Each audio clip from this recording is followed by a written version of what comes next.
Sahabat seperjuangan di seluruh penjuru tanah air, selamat datang di acara Si Oren bersama Bung Said Iqbal. Sebelumnya, mari kita sambut penampilan trio kelas pekerja.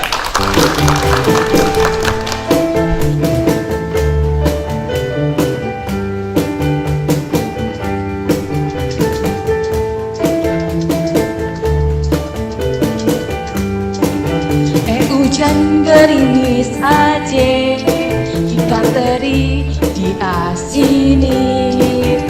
Jangan menangis aja, yang pergi jangan dipikiri. Hujan gerimis aja, yang lele adik kumisnya. Jangan menangis aja, kalau boleh cari gantinya. Hujan gerimis aja, pergi berlayar ke Tanjung Cina. Mengapa adek menangis aja, kalau memang jodoh tak kemana. Hei hei. Acara hari ini adalah saatnya mendengar. Jangan lupa like, share, komen, subscribe, dan bunyikan tombol loncengnya. Sahabat seperjuangan, sebagaimana yang tadi saya sampaikan, hari ini adalah saatnya mendengar. Saatnya mendengar adalah acara podcast yang dipandu secara langsung oleh Bung Said Iqbal. Bung Said Iqbal adalah Presiden Partai Buruh yang juga sekaligus sebagai salah satu pengurus pusat Badan Perserikatan Bangsa-Bangsa PBB yang berkantor di Geneva, ILO Governing Body. Kali ini bertema, ada apa dengan upah? Untuk narasumber yang akan dihadirkan adalah orang-orang dari rakyat biasa, karena kita percaya bahwa orang jelata, rakyat jelata juga berhak didengar suaranya. Yang pertama adalah Mpok Sumi, buruh dari Bekasi. Dan yang kedua adalah Bang Lutfi, ojek online dari Bekasi. Untuk selanjutnya, saya persilakan kepada Bung Said Iqbal, pemilik dari podcast ini, untuk memandu jalannya acara podcast pada hari ini. Kepada Bung Said Iqbal, saya persilakan. Terima kasih, Bung Kahar. Pada hari ini adalah podcast perdana yang kita coba tampilkan dari sudut pandang lain, dari sisi lain. Terkadang kita selalu terlalu banyak bicara dan sulit untuk mendengar apa yang dibicarakan dan diinginkan oleh orang-orang kecil ini, kaum rakyat jelata, kaum kelas pekerja. Podcast ini didedikasikan, kita ingin mendengar apa sebenarnya yang ingin mereka sampaikan, apa sebenarnya yang ingin kita beritakan, yang kemudian kita cari solusi daripada apa yang mereka persoalkan dan permasalahkan selama ini. Oleh karena itu, telah hadir tadi disampaikan oleh Bung Kahar, 2 orang narasumber dari kalangan kelas bawah. Seorang pengemudi ojek online, ojol, dan juga seorang buruh perempuan di kawasan industri Bekasi. Tema hari ini tentang ada apa dengan upah. Silakan Mbak Surmi, seorang buruh perempuan di pabrik Bekasi. Silakan Mbak. Assalamualaikum warahmatullahi wabarakatuh. Nama saya Surmi, saya buruh dari Bekasi, di sebuah perusahaan yang bidangnya di elektronik elektrik. Saya bekerja sudah hampir 29 tahun, dari 94 saya bekerja. Sekarang ya alhamdulillah sudah karyawan tetap. Tetapi kalau dibilang untuk upah sendiri, kami sebagai buruh merasa masih kurang. Bukan kami tidak bersyukur, tapi kebutuhan yang meningkat dari pemerintah yang menaikkan minyak goreng seperti kemarin, listrik juga naik, dan kami harus bayar.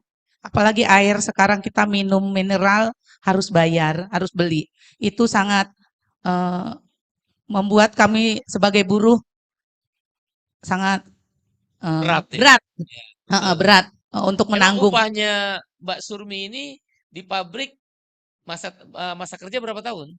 Masa kerja saya 29 tahun. 29 tahun. Upahnya upah minimum atau sudah di atas upah minimum? Upahnya kita UMK, Pak.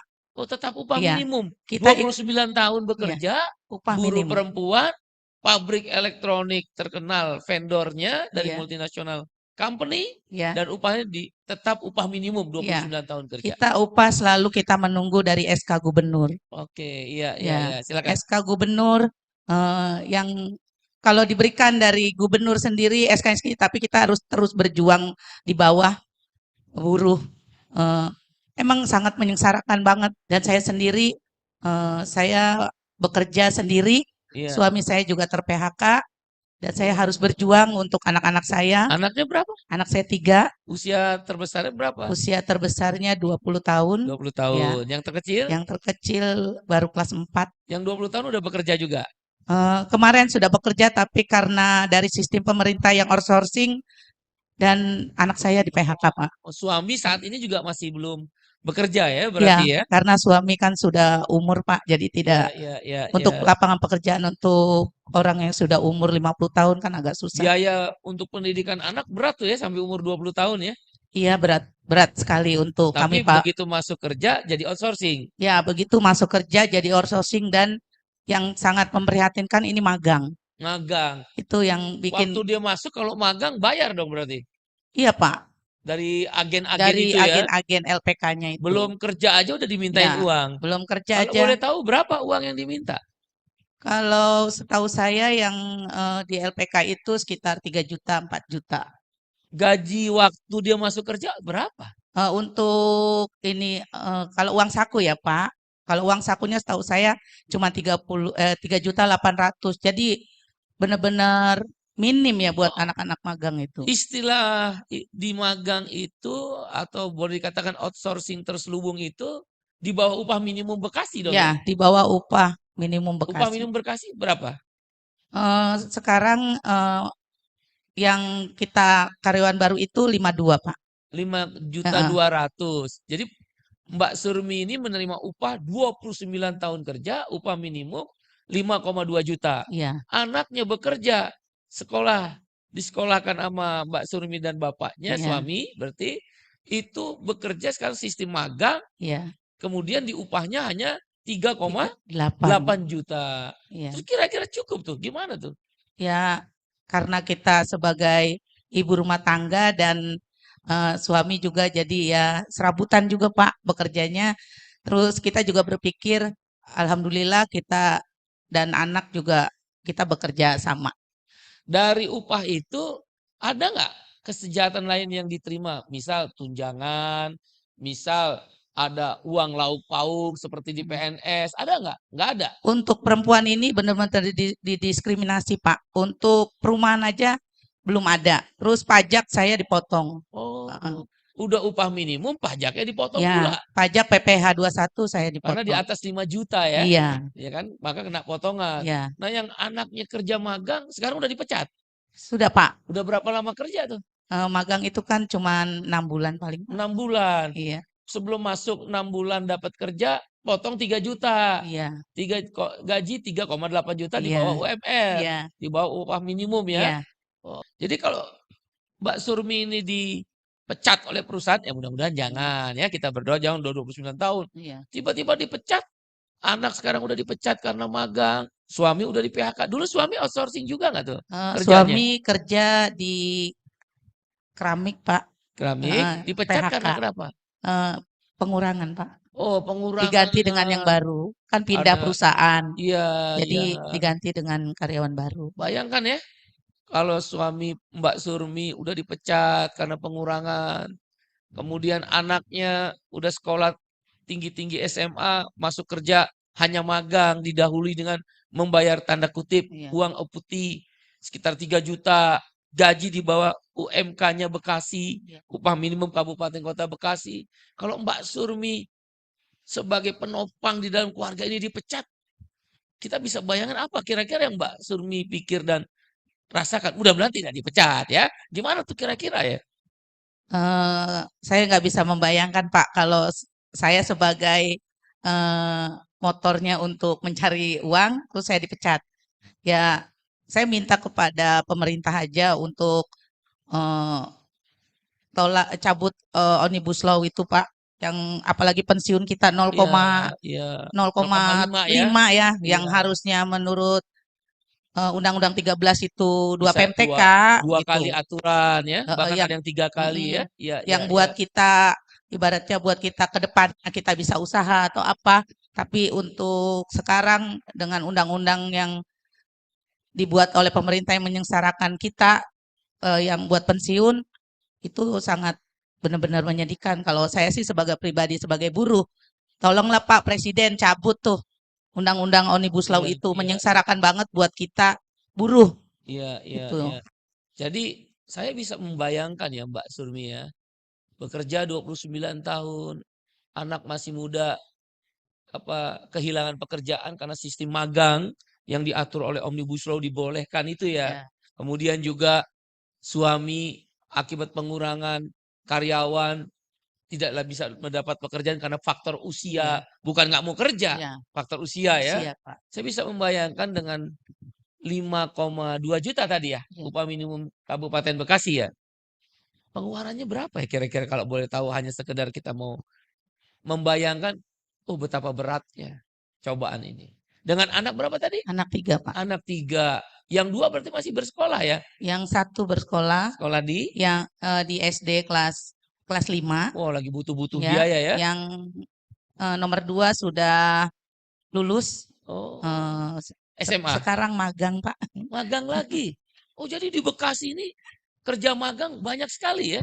Menjamur ya kalau begitu ya di Iya, Bekasi. karena mereka pikirnya karena sudah ada terbuka dari pemerintah, jadi magang dilegalkan, Pak. Kalau Gitu. boleh saya tahu dan kawan-kawan sahabat seperjuangan di tanah air ingin mengetahui, magang itu bekerja di rata-rata di industri apa yang 2 anak Mbak Sumi magang ini? 1 di cat, Pak. Oh pabrik cat, Heeh, kimia berarti ya, ya? Industri kimia, ya. oke. Kalau yang 1 sudah habis kan waktu itu di elektronik juga. Elektronik, kita bisa bayangkan ya, perusahaan elektronik, perusahaan kimia itu kan industri-industri kelas atas. Itu saja masih menggunakan sistem magang. Iya, Pak. Sistem magang adalah lebih parah daripada sistem outsourcing ya yang dirasakan. Terima kasih Iya, Pak. Mbak Surmi telah hadir bersama kita untuk berbagi cerita, berbagi pengalaman, berbagi penderitaan yang untuk kita coba cari solusi dan apa yang harus kita kerjakan ke depan. Terima kasih Terima Mbak kasih, Surmi. Pak. Nanti kita diskusi lagi. Silakan, di sini juga telah hadir Bang Rusli, seorang pengemudi ojek online atau yang disebut ojol. Silakan, apa yang mau disampaikan? Kita ingin mendengar apa cerita pengemudi ojol dulu dibangga-banggakan katanya sekali menjadi pengemudi ojol sebulan bisa dapat 7 juta, 9 juta. Apa benar sekarang ini seperti itu? Silakan Bang Rusli, kita ingin Terima dengar. kasih Bung Said Iqbal. Benar sekali, memang dulu tahun 2016 itu ojol sangat luar biasa ya.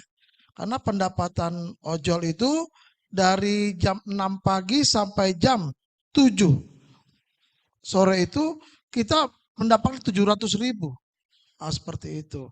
Tapi perjalanan waktu setelah ojol ini dijual oleh pihak perusahaan go public, maka lebih hancur, lebih menurun gitu.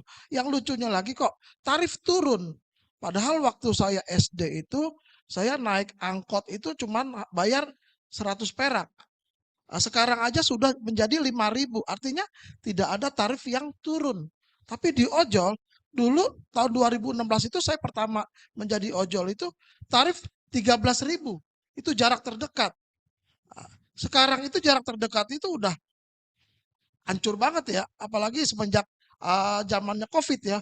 Waduh sangat luar biasa. Oh, di Bahkan ojol ini nggak ada gaji berarti ya? nggak ada gaji. Sistemnya adalah tarif itu. Iya, Bisa karena dicerita nggak ya biar kawan-kawan di tanah air, seluruh kelas, seluruh strata kehidupan bisa mengerti sistem gaji atau sistem komisi di ojol. Dia tidak ada gaji jadi ya. iya. Bisa diceritakan. Jadi kalau tadi Mbak Marni ini kan kerjanya di pabrik ya, itu gajinya bulanan ya. Kalau di ojol ini harian, no work no pay, istilahnya seperti itu. Tapi bukan gaji. Bukan gaji. Dia dari tarif tadi. Tarif Nah, tadi. bagaimana Artinya menghitungnya itu? ya artinya kan kerja harian kan ada tuh. Nah, dalam undang-undang juga ada kerja harian. Nah, jadi kalau dia nggak narik, ya nggak dapat uang, gitu. Tapi kalau dia narik, dapat uang. Dan itu juga narik belum tentu dia dapat uang, karena juga sekarang ini semenjak COVID ini order sangat susah. Apalagi aplikator ini sangat jolim sekali, yaitu ordernya sedikit, tapi driver diperbanyak.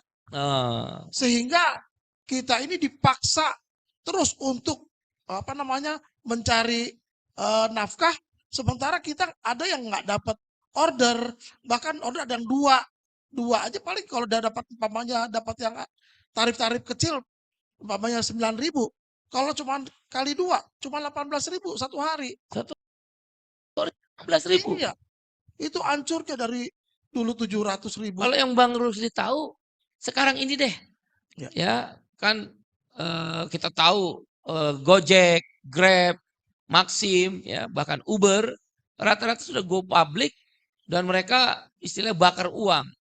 Dan boleh dikatakan hampir seluruh pemilik daripada aplikasi transportasi ini adalah orang-orang kaya, bukan orang-orang miskin.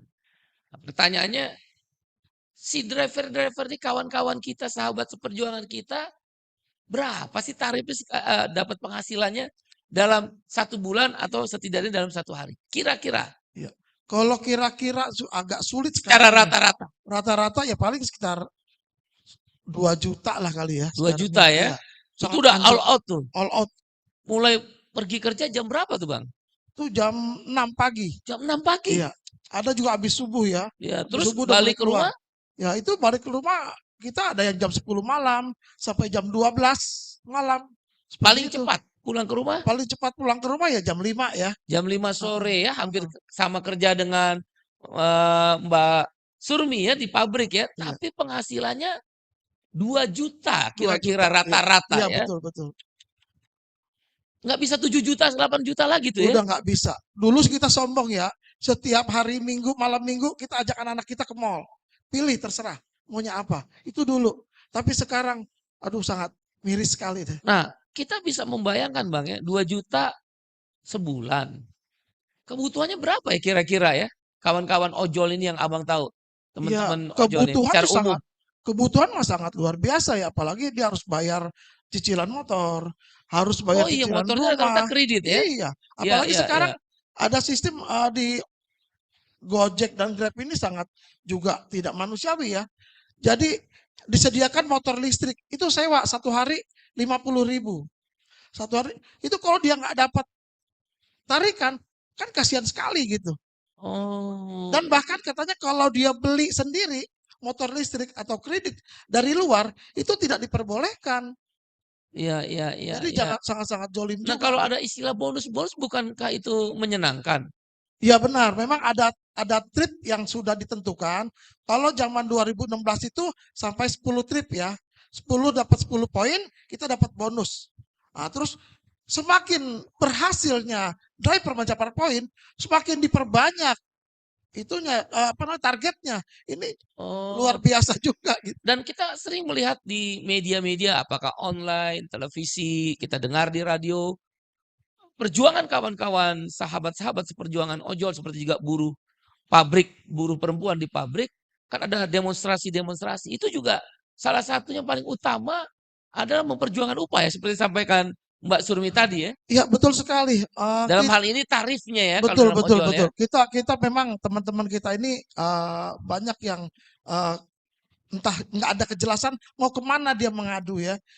Ada yang ke Kemenhub, ada sebagian juga yang ke Depnaker ya. Nah ini masih belum jelas karena apa? Pemerintahnya membiarkan kesengsaraan ini. Hubungan kerjanya nggak jelas ya Bang ya? Nggak jelas katanya Pemerintah, mitra. Depnaker, Kemenaker nggak ada upaya apapun. Nggak ada, pertemuan sih sudah berkali-kali ada ya. Tapi hanya seremonial aja. Tapi tidak ada kelanjutannya. Jadi hubungan kerja tidak jelas, Betul. sistem upah yang tidak manusiawi, Betul. bahkan hanya setengah dari upah minimum Jakarta. Misal berapa ya upah minimum Jakarta ya? 5, berapa ya? 5 jutaan ya?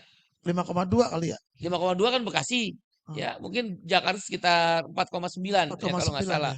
4,9 juta para kawan-kawan sahabat seperjuangan ojol ini sekitar 2 juta, hampir setengahnya ya, kurang ya. Setengahnya kurang ya.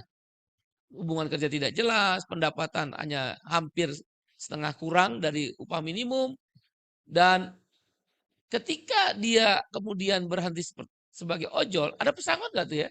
Nggak ada pesangon karena kita nggak ada hubungan kerja katanya. Oh, Jadi kalau celaka itu pun juga kecelakaan di jalan itu pun tergantung dia dapat order apa tidak saat kejadian kecelakaan. Kalau dia saat dapat order terus terjadi kecelakaan itu ditanggung oleh perusahaan, oleh aplikator. Tapi saat dia sedang mencari order keliling-keliling terjadi kecelakaan itu dianggap tidak dapat pekerjaan. BPJS kesehatannya ada tuh Bang? Ada tapi bayar sendiri mandiri. Oh, oke oke oke. Baiklah, terima kasih ya Bang Rusli telah hadir, Mbak Surmi telah hadir ya. Bung Kahar, kita bisa lihat bincang-bincang kali ini sebagai perdana ya. Mengapa kita mengambil tema ada apa dengan upah? Saya kebetulan 3 periode menjadi ILO governing body, ILO governing body. Saya berkantor di Geneva, Swiss. Hampir 10 tahun saya menjadi pengurus, salah satu pengurus pusat Badan Perserikatan Bangsa-Bangsa PBB yang dikenal dengan istilah ILO governing body. Banyak negara telah saya kelilingi dan kebetulan saya diundang berbagai tempat, mulai dari Eropa, Amerika, Afrika, Australia, Asia ya, dan beberapa negara lain. Memang perusahaan upah adalah perusahaan yang paling utama. Sahabat seperjuangan, tentu kita bertanya, kok ngomongnya upah terus sih? Nanti kalau upah naik tinggi-tinggi, perusahaan tutup loh. Kalau udah perusahaan tutup, baru deh marah-marah sama pengusaha. Baru deh protes sama pemerintah. Selalu orang, tidak banyak, tapi ada sedikit orang yang mengatakan demikian. Buruh kerjaannya demo ya, kayak seperti ojol, buruh pabrik, turun ke jalan. Salah satu tuntutan utama adalah tentang upah. Atau di ojol mungkin tarif ya. Atau di berbagai sektor kehidupan industri lainnya. Kadang-kadang kita lupa. Kita bekerja itu untuk membeli barang. Itu apa? Kan upah. Upah adalah instrumen untuk menaikkan atau memenuhi daya beli. Dalam teori ekonomi yang sederhana yang saya pahami. Atau dikenal dengan purchasing power. Instrumen untuk memastikan daya beli itu meningkat, menjadi lebih baik, itu yang paling kuat 2. 1, kalau mau naik daya beli, upahnya layak. Saya tidak katakan upah tinggi, karena kalau upah tinggi itu berarti terjadi hiperinflasi, percuma juga. Tapi di dalam terminologi International Labour Organization atau ILO, itu terminologinya adalah decent wages atau upah layak. Jadi upah layak. Upah yang layak adalah instrumen yang paling utama untuk meningkatkan daya beli, purchasing power. Instrumen yang kedua adalah jaminan sosial atau social security. Kalau upah, dia instrumen untuk orang yang bekerja. Kalau jaminan sosial, dia instrumen untuk meningkatkan daya beli bagi orang yang bekerja atau orang yang tidak bekerja agar dia tidak menjadi absolut miskin. Misal, orang pengangguran, kemudian dia sakit, maka ada namanya jaminan kesehatan. Sekarang kita punya 5 instrumen program jaminan kesehatan, yaitu program jaminan sosial, jaminan kesehatan, jaminan pensiun, jaminan hari tua, jaminan kecelakaan kerja, dan jaminan kematian. Oleh karena itu, di seluruh dunia yang saya tahu, diskusi, bahkan debat atau dialog antara para pekerja buruh dengan pemilik perusahaan yang diwakili oleh manajemen adalah persoalan tentang upah dan jaminan sosial. Karena kita ingin daya beli kita cukup. Kenaikan upah adalah untuk menjaga daya beli kita. Nah, kasus Mbak Surmi misal, 29 tahun udah karyawan tetap ya? Karyawan tetap ya? Ya. Tetap bayangkan, harus membiayai 2 anaknya yang magang udah terpecat, 1 lagi baru masuk magang, suami yang tak berdaya karena faktor usia, mencari pekerjaan, tetap bekerja tapi serabutan, dan masih ada anak SD. Seorang Bang Rusli punya anak tanggungan sekarang ada berapa Bang Rusli?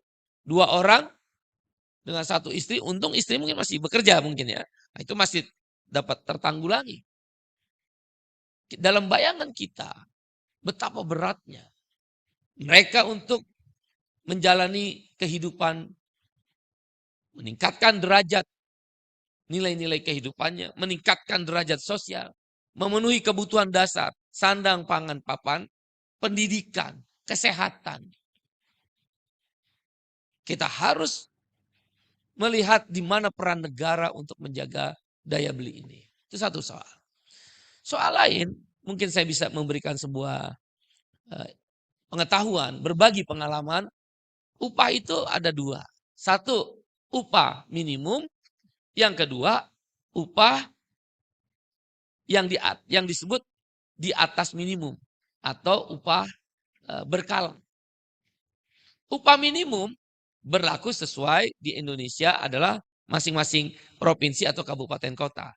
UMP, upah minimum provinsi, dan UMK, upah minimum kabupaten kota. Sedangkan upah berkala adalah upah yang masa kerjanya di atas 1 tahun ke atas. Kalau upah minimum 1 tahun ke bawah.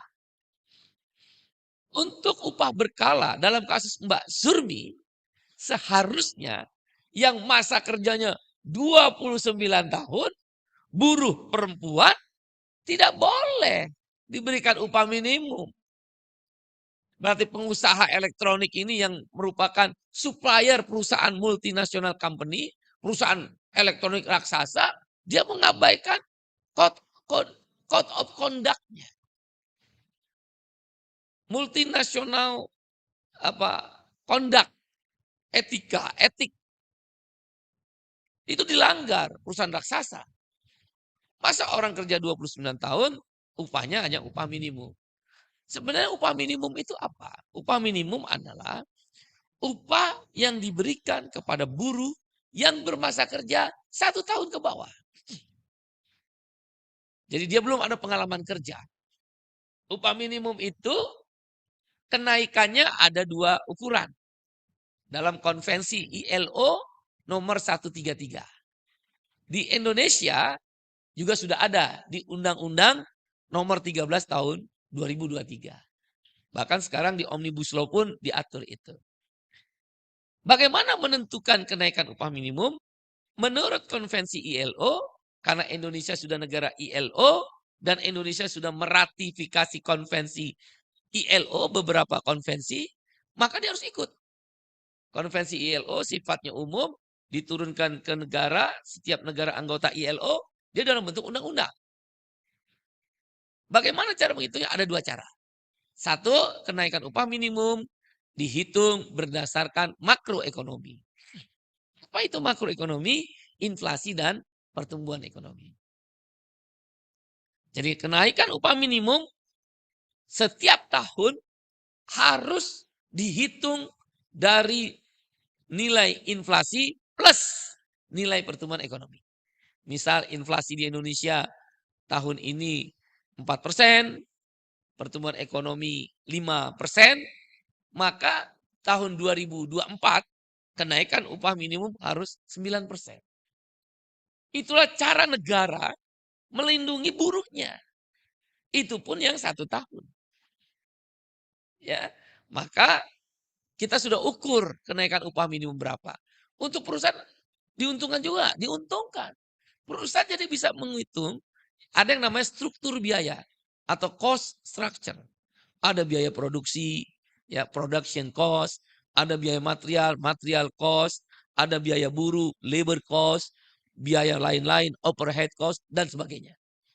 Jadi ketika kita udah tahu kenaikan upah minimum berdasarkan makroekonomi, inflasi plus pertumbuhan ekonomi, perusahaan sudah bisa hitung. Oh, upah tahun depan buruh saya sekian ratus ribu rupiah naiknya.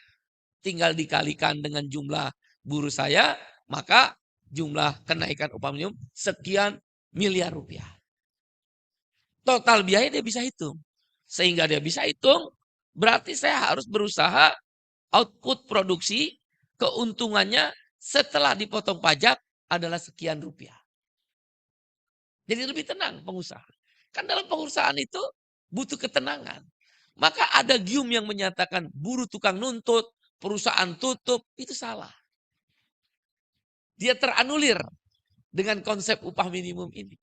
Karena justru kenaikan upah minimum yang ada kepastian memberikan arah perusahaan lebih pasti.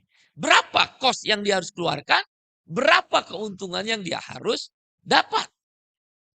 Itulah yang akan membuat perusahaan justru lebih pasti.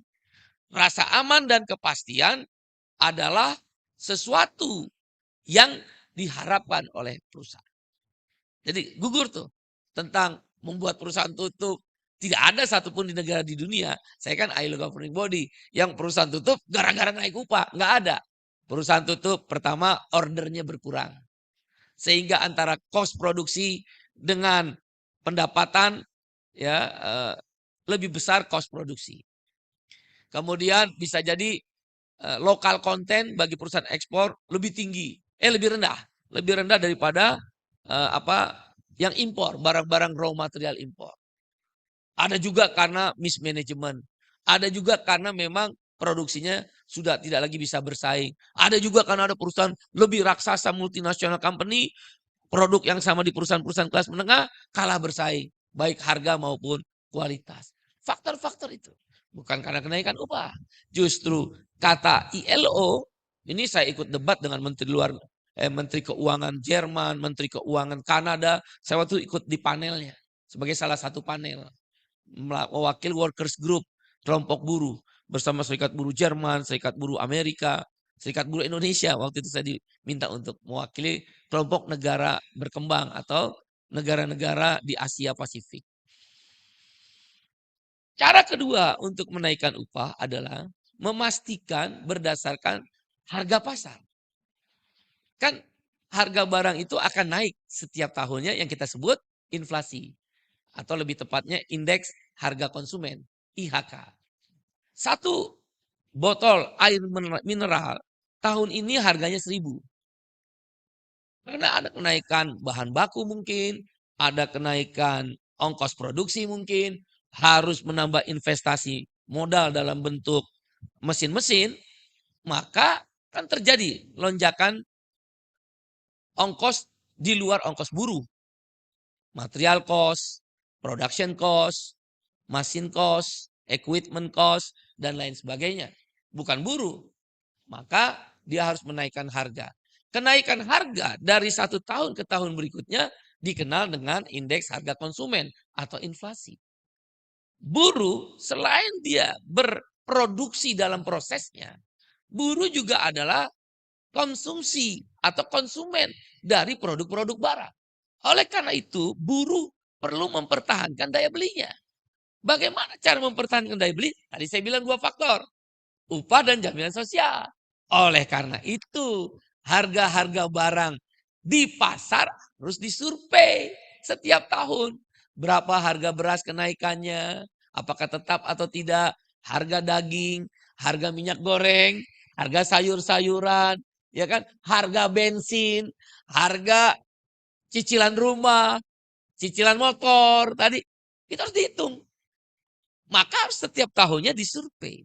Nah, menurut ILO dan sudah diratifikasi oleh pemerintah Indonesia di dalam Undang-Undang Nomor 13, harga-harga barang itu disurvei. Yang kita kenal dalam bahasa internasional standar living cost atau bahasa Indonesia kebutuhan hidup layak atau KHL. Survei KHL di Indonesia itu sekarang ada 64 item. Ya. Item beras, item daging, item pendidikan, item ikan, ya, pakaian, pulsa itu disurvei. Maka itu namanya adalah metode kedua, survei KHL.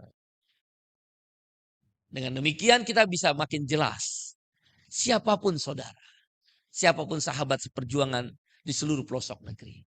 Upah adalah instrumen terpenting. Bahkan seorang direktur utama, dia akan menanyakan kepada pemilik modalnya, komisaris, Pak Komisaris, saya naik gajinya berapa? Direktur utama, manajer di level menengah, supervisor, bahkan leader, dan juga operator.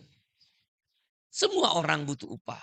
Bahkan para komisaris yang mewakili kepentingan pemilik saham pun mereka menanyakan upah. Karena upah adalah instrumen untuk meningkatkan daya beli atau setidak-tidaknya mempertahankan daya beli.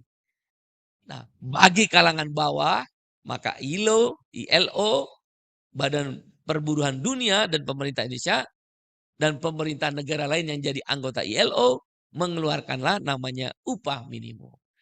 Jadi itulah kenapa saya bisa pahami ketika para buruh termasuk ojek online itu juga buruh, ya, mereka berjuang untuk menaikkan upah.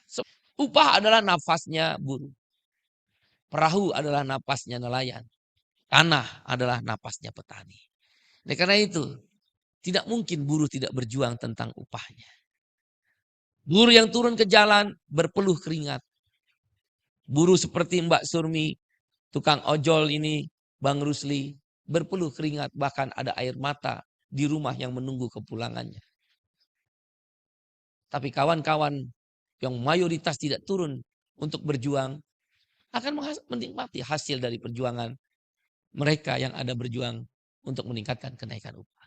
Oleh karena itu, berilah kesempatan agar sahabat seperjuangan di seluruh tanah air pun merasakan kenaikan upah. Dan yang terakhir saya ingin katakan bahwa upah adalah yang selalu diperjuangkan oleh seluruh buruh di dunia. Satu ketika saya pergi ke Jerman, kalau saya nggak salah tahun 1992. Waktu itu saya pergi diundang dengan beberapa negara di Düsseldorf atau Hamburg, di Hamburg kalau saya nggak salah, di pabrik Airbus yang lagi mempertontonkan dan menjelaskan prototipe pesawat tingkat itu. Waktu itu mereka menjelaskan, kami sedang memperjuangkan upah naik 30%, jam kerja dari 35 jam per minggu menjadi 30 jam per minggu. Saya tanya, brothers, masa Anda naik upahnya tinggi, minta jam kerjanya turun? Brother Iqbal, mereka menjawab, dalam hidup itu kita ingin bahagia. Apa itu bahagia? Kerja sedikit, gaji besar. Kita ketawa semua. Di Indonesia saya bayangin, kerja banyak, lembur, upahnya kecil. Nah, oleh karena itu, upah adalah satu persoalan yang serius. Demikian, sampai jumpa di lain podcast yang berikutnya. Semoga akan memberikan manfaat dan akan memberikan tambahan ilmu pengetahuan. Terima kasih saudara. Wassalamualaikum warahmatullahi wabarakatuh. Shalom. Om Santi, Santi Om. Sesuai doa dan salam agama kita masing-masing. Sampai jumpa. Saya Said Iqbal. Yang warna oranye partai buruh, warna oranye partai buruh, partainya kelas pekerja, partainya kelas pekerja, partai buruh nomor 6.